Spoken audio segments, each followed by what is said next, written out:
বাংলার মানুষ আমাদের সরকারকে, মামাটি মানুষের সরকারকে যে কাজ করার সুযোগ 2011 সালে দিয়েছিলেন, তার মধ্যে আমরা একটা উন্নয়ন পাঁচালী, কারণ এটা আমাদের একটা জনগণের কাছে দায়বদ্ধতা থাকে এবং সেটা আমরা মেনটেন করি। 2013 থেকে 2023 সালের মধ্যেই আমরা 1,72,00,000 মানুষকে দারিদ্র সীমার নিচে ছিল ওপরে নিয়ে এসেছি।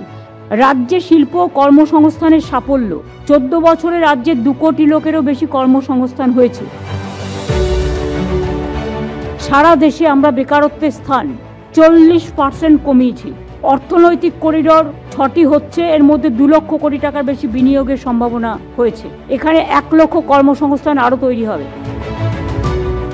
আপনারা শুনলে খুশি হবেন যে আমরা আমাদের সময় সব মিলিয়ে অলরেডি 67,69,000 বাড়ি দেয়া হয়ে গেছে।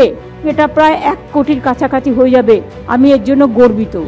বাংলার মামাটি মানুষ ভালো থাকুক বাংলার বাড়িতে।